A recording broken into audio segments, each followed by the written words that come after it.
field coming up. Jeff Bodine brings them down from the pole, where he qualified at 163.8.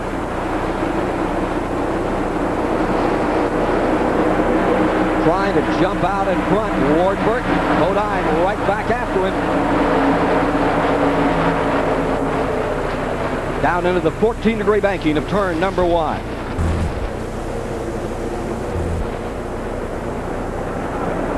And into the long pond straightaway for the first time this afternoon, with Ward Burton showing in first place.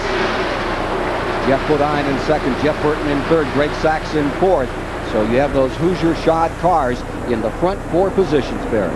Yes, you do. They're going to be awful strong here. Those cars are up to 1 second quicker. I don't know how long it'll last. Estimate 10, 15, 20 laps? I would say 12 to 15 laps. You might see a problem here from what I saw in the last practice yesterday. We'll have to wait and see. Coming around, here's Ward Burton, who has never led a Winston Cup lap, getting one. The pride of South Boston, Virginia. What a race they had there last night. Ward Burton coming down, leading the field. Take a look at Earnhardt here in number 3 with Sterling Marlin on the outside. Sterling loose there for just a moment. In turn 1 and still loose. Dale Jarrett getting up underneath him. Hamilton on the outside of Earnhardt.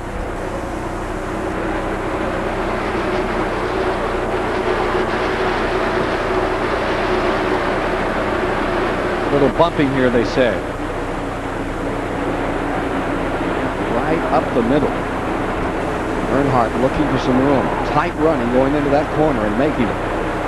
Coming around to complete lap number 2. As they come up, 31, Ward Burton in front. Bodine in number 7 in second. There you see that second Burton brother right there holding on to third. Greg Sachs back a little. Challenge for the lead. Bodine, the 1990 winner, down to the bottom of the racetrack and going back to the lead. And the younger of the Burton brothers scoots right up through and takes second place.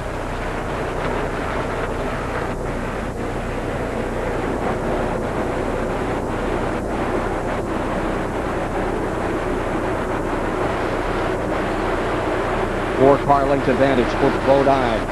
Further back in the field now. Take a look, and we'll watch Jimmy Spencer for a moment. As he comes rambling out of the back.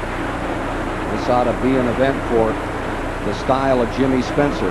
You know how he likes to dig and gouge up through the field. Here he is from dead last. He was very upset with himself for throwing away a car which he thought had the potential to win it all. Junior Johnson, very stoic about the matter. Had breakfast with him this morning over in the truck. Junior was saying, hey, had the same problem with Leroy and with Cale. Remember those great days with them.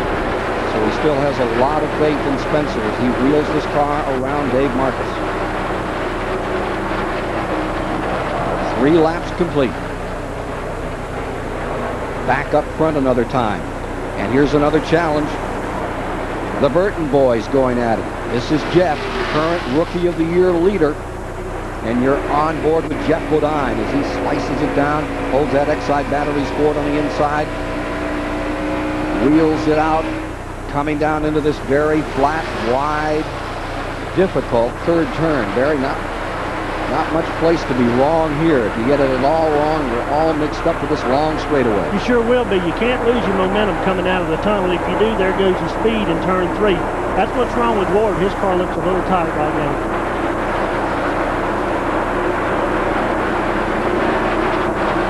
Good start of today's race.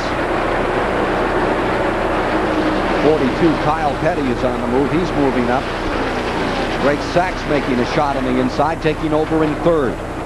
The white number 77, the U.S. Air car. Greg Sachs into third place. And look at Ernie Irvin pulling alongside Ward Burton in the 31. That's horsepower. Robert Yates really put him together and get some power to the ground. And with him comes Ricky Rudd into 5th in car 10. That's some more horsepower. Hey guys, Ward Burton's crew chief just came over the radio and asked Ward just to take it easy right now. We've got 500 miles to go here. They want to take it easy on the Hoosiers right now and make sure they get a chance to get them off the car after the first pit stop and take a look at them. I think that's a good idea, Barry, don't you? It certainly is. You know, in the years past when we had the tire war going on, we took the Hoosiers off if they made it, and we took the water hose to them. You might see some of that. Now, those Hoosier tires, those right sides, they're the ones that are heating up and could be a problem for them.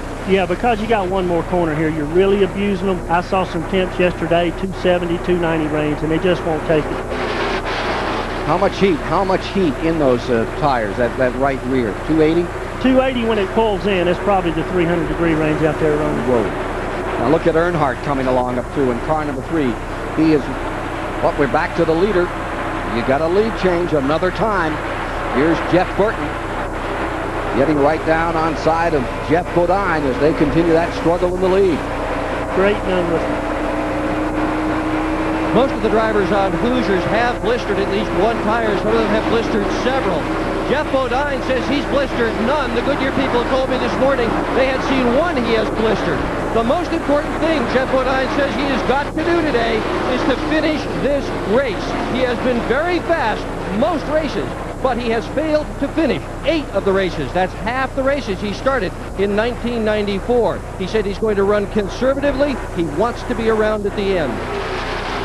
So Bodine stays right there, eases back a little on the trigger, keeps it in second spot. Meanwhile, Jeff Burton has the advantage in the car number 8 and keeps the Stavola brothers colors flying. And there you see Greg Sachs having an excellent day. Look at Earnhardt as he comes to the bottom and goes under Jeff Gordon. Back there in the 11th spot. Earnhardt fighting his way up into 12th, now getting 11th. So Earnhardt is on a roll. Remember, he started in 20th position. We've completed 7 laps. Ernie Irvin seems to stick on the bottom as well as anybody in here, Barry. His car looks awfully good right now, much better than in the final practice.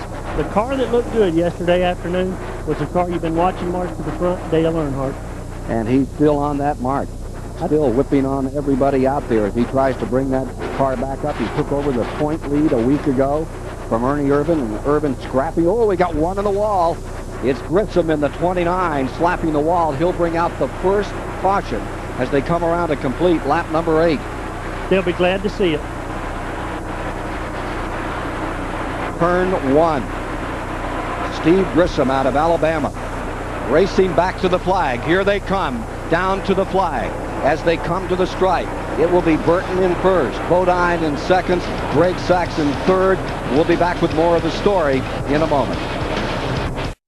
Well, we're ready to take a look again at what happened to Grissom in turn number 1. Let's get Chuck Bown in here for a moment. And Chuck, you've had some hard moments down here in this first and second turn area of this racetrack. Probably no one can relate better what can happen to someone when the car gets loose. Chuck, what do you think of this one here? As you see the 29 that... Well, Ken, it's really hard to tell if the 30 car got into the 29 or not. That corner's fast enough that if you just get up tight and don't actually touch him, you can take there off the rear spoiler.